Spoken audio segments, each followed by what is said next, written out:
Салам достор, байланышта Санчо Бей каналы. Бүгүн көпчүлүктүн тандоосу менен болгон окуядан алынган Айла согуштун кызы аттуу тасманы көрөбүз. Тасмада кандай учур болбосун адамгерчиликти жоготпосо болот экендиги так эле көрсөтүлүптүр. Анда эмесе тасманын жүрүшү сизге дагы кызыктуу болуп калган болсо баштай берели.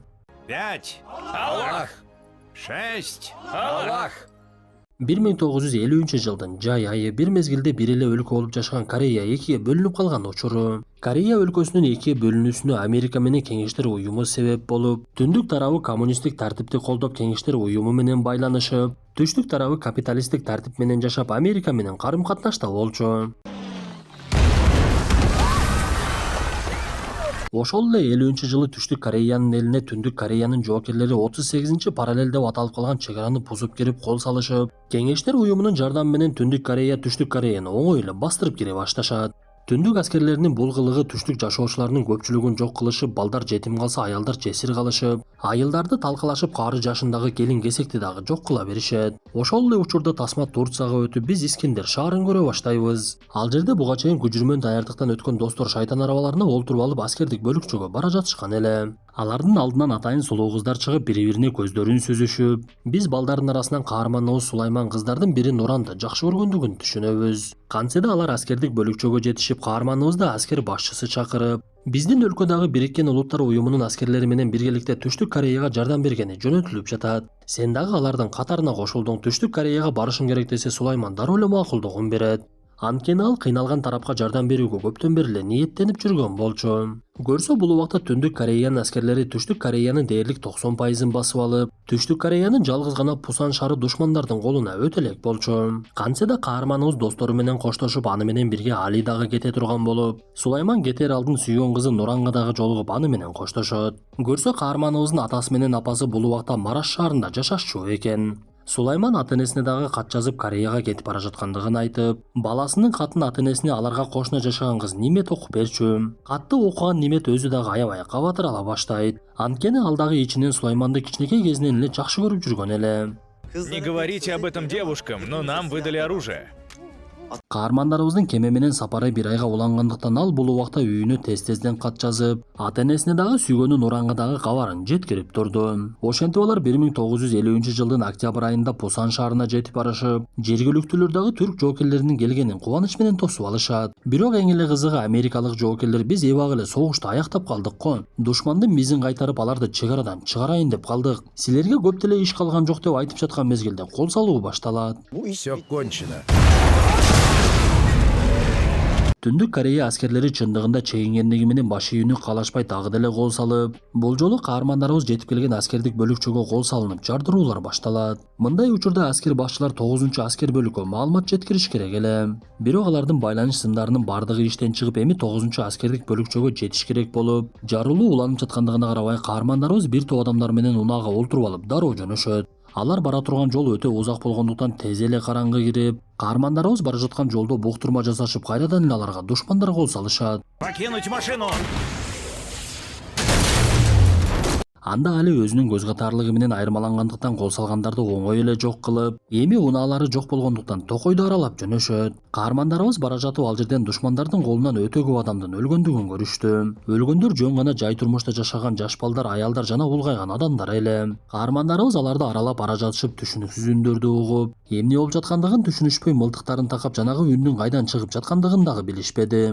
Анда Сулайман өлүктөрдүн арасында бара жатып ал жерден кичинекей кыздын олтургандыгын көрөт. Көрсө бул кыз өлгөн апасынын колун кармап ыйлап олтурган экен. Аны көрүп боор ооруган каарманыбыз дароо эле кыздын жанына барып, анын жүрөгү түшүп калгандыгын көрүп дароо эле мага кел деп чакырды. Анда кыз башында Сулаймандан дагы коркуп ордунан тура албай, бирок бир мезгилде каарманыбызды кучактап эле ыйлай баштайт. Убакыт келди. Өтүү керек. О банк жана О жаңы кардарлары үчүн. Дароо 200 гигабайт жана 200 сом алгыңыз келеби? Каалаган Остор дүкөнүнө кошулуп, кош бонусту алыңыз. Биз менен сизби? Досторуңузду чакырыңыз жана ар бир досуңуз үчүн 200 сомдон алыңыз. О банк жана О өтүүгө жана биз менен болууга эң ыңгайлуу учур. Сулайман эчтекени ойлонбой эле кызды колуна алып өзү менен алып кетүүнү чечип, шериктери кыз бизге тоскоолдук кылат дегендигине карабай кичинекей бөбөккө боору уруп таштоону ойлонгон дагы жок. Ошентип алар 9-аскердик бөлүккө жетип барышып, ал жерден америкалык генералга жолугуп, Түндүк Кореялыктардын кол сала баштагандыгынын себебин дагы билишти. Көрсө Түндүк Корея жеңилип бара жатканда аларга Кытай өздөрүнүн жардамын сунушташыптыр. Ошондуктан буга чейин согуш бүтөт деген сөздөр жокко чыгып, кайрадан катуулана баштайт. Бул убакта аскер башчысын эшикте күтүп жаткан каармандарыбыз таап алган кыздын аты ким экендигин билишпей, ага кандай ат койсок болот деп ар кимиси өзүнүн оюн айта баштайт. Анда кээ бири апасынын атын айтса, кээ бири чоң энесинин атын айтып, бир мезгилде Сулайман биз бул кызды айлуу түндө таап алдык, демек анын атын Айнур коелу. Өзү дагы айдын нурундай жаркырайт экен го деп Айнурду түркчө Айла деп коюшат. Ошентип кызга жаңы ат коюлуп, каарманыбыз аны кайда барса өзү менен таштабай, генералдан буйрук алгандан кийин бир топ аскерлер менен биргеликте Кунури аймагына жөнөшөт. Унааны айдап бара жаткан Сулайман кызды жанына олтургузуп алып, Айла дагы Сулайманга бат эле көнүп, каарманыбыз кичинекей кыздын курсак ачкандыгын билип, ага сүт дагы берет. Ошентип алар бара жатып, бир мезгилде унаалардын бири бузулгандыктан көпчүлүгү жолдон калбайлы деп сапарын улашып, Сулайман, Али жана башка жергиликтүү жоокерлер унааны оңдоп алып барабыз деп ал жерде калып кетишти. Давай, слезай. Ну же. Укрытие! Ошол учурда эле атыш башталып, ал жерге душмандар келип калгандыгы билинет. Анда Сулайман коркуп кетип, биринчи эле Айлага барып, ага ок тийбегендигин көрүп, дароо эле кичинекей кызды унаанын алдында бекитип дагы өзү дагы душмандарга каршылык көрсөтө баштайт. Бул убакта алдыда бара жаткан каармандарыбыздын тарапташтары жарылууну көрүшүп, дароо эле арткага кайтышып, ар тарапта душмандардын курчоосунда калган каармандарыбыз болсо колдорунан келишинче каршылыктарын көрсөтүп жатышты. Кээ бир душмандардын мылтыктары жок болгондуктан алар түз эле келишип бычактар менен кол салып, ошондойлордун бири менен мушташып жаткан каарманыбыз далынан жаракат дагы алат. Бактыга жараша алдыга кеткендер бат эле жетип келишип, каармандарыбыз менен калган жоокерлердин көпчүлүгү каза табышып, Сулайман менен Али тирүү калат. Бирок Сулаймандын жаракаты оор болгондуктан ал өзүн жоготуп ооруканага түшүп, бир нече күндөрдөн кийин өзүнө келсе, анын жанынан Айла кетпей олтуруптур. Бирок ал толук өзүнө келгенден кийин аны аскер башчысы чакырып, сен кызга байланбашың керек, биз согушта жүрөбүз го. Сен милдетиңди аткарасыңбы же кызды карайсыңбы, буну башка бирөөгө өткөрүп бергиниң. Сен андан көрө кызматыңа көңүл бургунуң. Жакында түрк аскерлерине ордендерди беришет. Ал иш чарага сен дагы катышасың. Кызды ал жака алып барбагының десе, каарманыбыз Айласы жок экен деген түшүнүп, кызды кол астындагы сержант Садыкка таштап даярдыгын көрө баштайт. Бирок Айла дагы деле Сулаймандан үзүлгүсү келбей, анын унаасына жашыруун чыгып алды. Ошентип буга чейинки эрдиктери үчүн ордендерди берүү аземинде Айла аскерлердин жанында пайда болуп, кыздын Сулайманга байланып калгандыгын көргөн аскер башчылары эми гана каарманыбыздын кызды багып алуусуна уруксат беришти. Анткени азыркы учурда жергиликтүү бийликтин согушта ата-энесин жоготкон жетимдерди атайын багуу үчүн имараттарды салууга кудурети жок эле. Ошондуктан андай жай салынгычаңды эми Айла каарманыбыз Сулаймандын камкордугунда болмок. Ошондуктан каарманыбыз бул жолу үйүнө кат жазган мезгилде кичинекей кыз менен түшкөн сүрөтүн дагы жөнөтүп, бул жолу кат менен биргеликте Нуранга дагы кичинекей Айланын сүрөтү келет. Кантсе да убакыт өтүп, арадан 1 жыл өтүп, Сулайман дагы деле Айланы жанынан чыгарбай, кичинекей кызга башка аскерлер дагы жардам берип, ар кандай кийимдерди алып келип берип жатышты. Алар бош убактысында ар кандай оюн зоок менен алек болушуп, бир күнү Айланын башы кычышып жаткандыгы байкалып, атайын жуунтуп тарантып, чачын кыскартып дагы берип коет. Айтор кандай болбосун, ал жердеги аскерлердин жашоосуна Айла бир аз болсо дагы маңыз берип жатты окшойт. Смирно! Айла слева! 1951 жылдын март айларында арадан дээрлик 1 жыл өткөндөн кийин Айла биринчи жолу үнүн чыгарып сүйлөйт. Ал буга чейин үй бүлөсүнүн өлүмүн өз көзү менен көргөндүктөн катуу чочуп сүйлөбөй калган эле. Бирок каарманыбыздын мээрими анын жүрөгүн ачып эми сүйлөй баштап, бул нерсеге кубанган жоокерлер кол чабышып, кээ бирлери ыйлап дагы жиберишти. Анда каармандарыбыз Айла сүйлөгөндөн кийин атайын түрк тилдеги китептерди алып келип беришип, ага тилди үйрөтүп, Сулайман бош убактысын Айла менен өткөрүп, ага китеп окуганды дагы үйрөтүп жаткан. Бир күнү кичинекей кыз китептеги сүрөттөрдү карап, менин апам жок, бир тууган агам дагы жок, бирок атам бар деп Сулайманды кучактап жиберсе, каарманыбыз бир топко эле башкача болуп кетти окшойт. Эми кандай болбосун, арадан убакыт өтүп, кээ бир учурда Айла жаткан жерден чочуп ойгонуп, коркуп кеткендиктен Сулаймандын койнуна барып жатып алчу.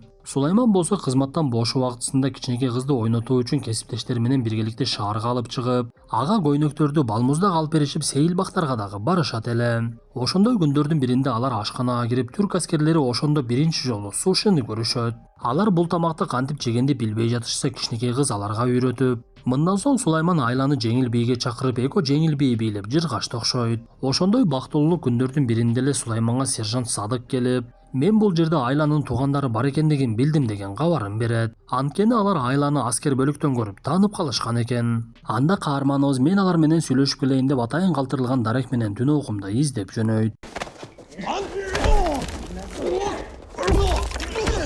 Бирок каарманыбыз барган даректе эч кандай Айланын туугандары эмес чачынып алган душмандар бар экен. Алар көрсө бул ыкма менен жоокерлердин бирин барымтага алышып, аны кыйнап америкалык жана түркиялык аскерлер тууралуу маалымат алууну каалашыптыр. Бирок бул убакта Сулаймандын жалгыз кеткендигин түшүнгөн Али дароо эле сержант Садыкты алып алып экөө жөнөшүп, көздөгөн жерине барып чындап эле Сулайманды кыйнап жаткан абалда табышат. Анда Али душмандарды коркутуп биз менен бир унаа жоокерлер келди деп алдап, Сулайманды боштондукка чыгарып эле ал жерден шайтан араба менен качып жөнөштү.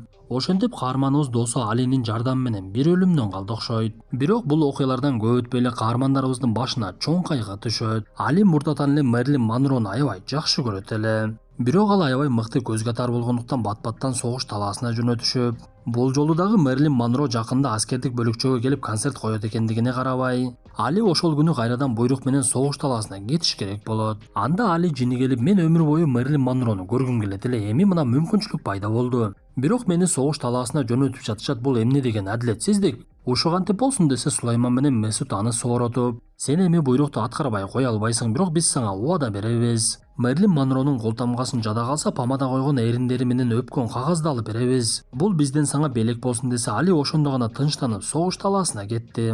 Ошентип көп өтпөй эле Мерлин Монро аскердик бөлүкчөгө концерт менен келип, Сулайман Айланын жардамы менен Алиге убада кылган кол тамганы алышат. Өкүнүчтүүсү бул убакта согуш талаасында олтурган Алиге таамай ок тийип ошол жерде көз жумуп калды.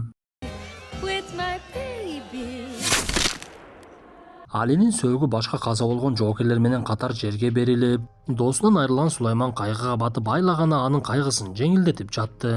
Ошентип 51-жылдын жай айларында каармандарыбыз кайрадан үйүнө кетүү убактысы келет. Бул нерсеге көпчүлүк жоокерлер кубанып үйлөрүнө кайтып жатса, Сулайман ал жерде калууну чечип, сүйгөнү Нуранга Кореяда калгандыгы тууралуу кат дагы жазып жиберет. Сыягы каарманыбыз Айланы ал жерде жалгыз таштап кете албады окшойт.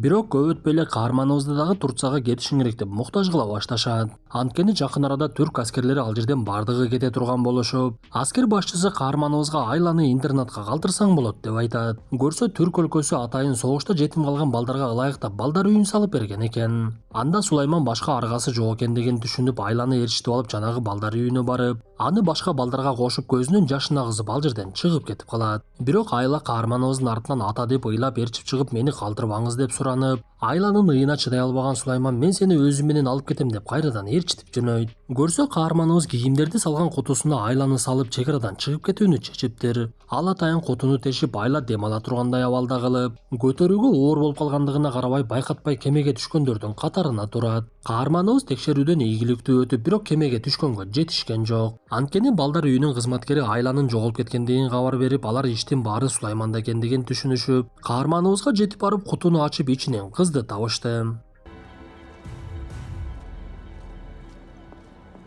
Каарманыбыздын бул кылыгы кылмыш катары эсептелип, бирок аскер башчыларынын жардамы менен кечирим алып, бул жолу Сулайманга тез арада Кореядан чыгып кетишиң керек деген буйрук келет. Эми Сулаймандын чындап эле Айла менен коштошууга мезгили келди окшойт. Ошондуктан ал Айлага түшүндүрүп, мен сага сөзсүз кайтып келемин, аталар эч качан убадасын аткарбай коюшпайт. Мына көрөсүң, мен дагы сөзүмө турамын деп ал жерден кетип, Айла каарманыбызды карап ыйлаган бойдон калып кете берди. Сулайман биринчи эле Искендерунга барып, ал жерден досторунун бирине жолугуп, анын үйлөнгөндүгүн билип, ал эле эмес сүйгөн кызы Нурандагы башка бирөөгө турмушка чыгып кеткендигин билет. Биз ушул жерде кээ бир кыздардын убадасы айфондун зарядынан дагы батыраак түгөнгөндүгүн түшүнөбүз. Нурандагы каарманыбызды күтөм деген убадасына турбай, колуна бул убакта алтын шакек тагып алыптыр. Мындай абалга түшкөн каарманыбыз биринчи эле ата энеси жашаган Марашка барып, атасы айткан кызга үйлөнүп, келинчеги менен Стамбулга көчүп келген мезгилде каарманыбыздын аялы Нимет экендигин көрөбүз. Бул жанагы жашынан Сулайманды жакшы көрүп, анын ата энесине катты ок берип жүргөн кыз болчу. Ал Сулайманды өтө сүйгөндүктөн анын бардык пейилине чыдап, каарманыбыз болсо Ниметке көп деле көңүл бурбай, оюнун баары Айлада болчу. Ошондуктан ал күн сайын Кореянын элчилигине барып, Айланы алдыруунун аракетин көрө берди. Бир күнү Нимет каарманыбызга өзүнүн жардамын сунуштап, ооба, мен бардыгын түшүнүп турамын, сенин оюңда Айла гана бар. Бирок эми кандай болбосун экөөбүз үй бүлөбүз, мен сага жардам беришим керек. Сураныч, көмөгүмдөн баш тартпа, билем сен өзүң каалаганды аткаруунун аракетин көрөсүң. Мен сени ошол пейилиң үчүн жакшы көрөм, ошондуктан мага дагы эмне кылышты айтсаң сага жардам бергенге даярмын десе каарманыбыз дагы макулдугун берип, эми күн сайын Түштүк Кореянын элчилигине нимет барып айла тууралуу маалыматтарды чогултуунун аракетин көрө баштайт. Бирок өкүнүчтүүсү бул убакта согуш дагы деле токтой элек болгондуктан, анан дагы айланын чынаты такыр башка болгондугу үчүн каармандарыбыздын аракети такыр эле жыйынтык бербей койду. Нужно немного подождать, Сулейман. Совсем немножко. Эми кандай жагдай болбосун, Нимет Сулайманды колдоп ага кылган жакшы мамилеси менен бат эле сүйдүрүп алды окшойт. 17 августа 1999 года. Тасманын кийинки көрүнүшүндө болуп өткөн окуялардан 47 жыл өткөндүгүн түшүнөбүз. Бул күнү Турцияда катуу жер титиреп, элдин бардыгы үйлөрүнөн качып чыгышып, каарманыбыз Сулайман аялы менен улгайып бир топ жашка барып калган болчу. Алардын бир уул бир кызы болгондугуна карабай, Сулайман дагы деле айланы унутпай, кез-кезде анын сүрөтүн карап убадасына тура албагандыгына жини келе берчү. Ошондуктан каарманыбыз сыналгыдан Корей улутундагы адамдарды көрсө айла эмес бекен деп кайра-кайра карап, сыналгы көрүп жатып уктап калган учурда түшүндө дагы айланы көрөт эле. Ошондой күндөрдүн биринде алардын үй бүлөсүнө кабарчылар коңгуроо кылып, жакында Корей согушуна 60 жылдык болот. Биз ошого теле берүү даярдап жатканбыз. Макул десеңиздер, сиздер менен жолуксак болобу десе, Сулайман дароо эле макулдугун берип, кабарчыларга жолукса алар өздөрүнүн максатын түшүндүрөт. Көрсө туркиялык жана кореялык кабарчы ортодо биргелешип иштешип, Сулаймандын окуясын угушуп, айланы табууга жардам берүү чечимине келишип, экөөнү жолуктуруп согуштагы окуялар тууралуу өзгөчө берүүнү чыгарууну мерчемдешкен экен. Алардын бул ою каарманыбызга дароо эле жагып, айланын кичинекей кезиндеги сүрөттөрүн берет. Анда кабарчылар дароо эле ишке кирип, Сеулга учуп барышып, издөө ишин башташып,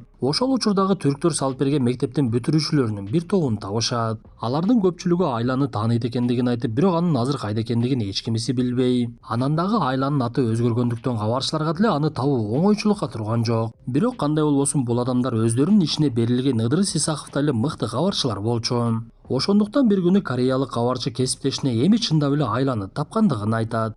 Мы нашли Айлу. В этот раз мы ее реально нашли. Правда?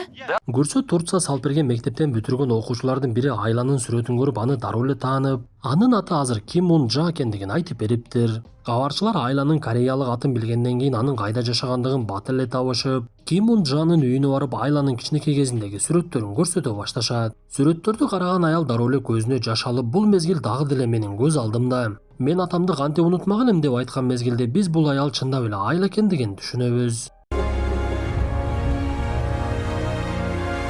Ошентип бул окуялар 2010 жылга туура келип, Сулайман аялы менен биргеликте Сеулга учуп келет.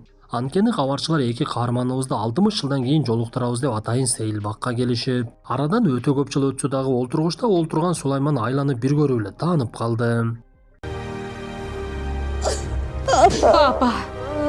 Айладагы Сулайманды кучактап ойлап, биз ушул жерде тасма аягына чыккандыгын түшүнөбүз. Тасманын аягында чыныгы каармандарыбыздын бири-бирин тапкандыгы көргөзүлүп, эгер тагдырыңда бар болсо жоготкон адамыңды 60 жылдан кийин дагы табышың мүмкүн экендиги белгилүү болот. Достор, ушундай мүнөттөр менен бүгүнкү тасмабыз дагы аягына чыкты. Тасма жакса мыкты белгисин басып, оюңуздарды сөзсүз калтырыңыздар. Анткени эч бириңиздердин жазылган оюңуздар көмүскөдө калып кетпейт. Биз бардыгын окуп, колдон келишинче тыянак чыгарууга аракет кылабыз. Эми кандай болбосун достор, кийинки тасмадан көрүшкөнчө ден соолукту жакшы карап, жараткан жакындарыбыздан эч качан айрыбасын.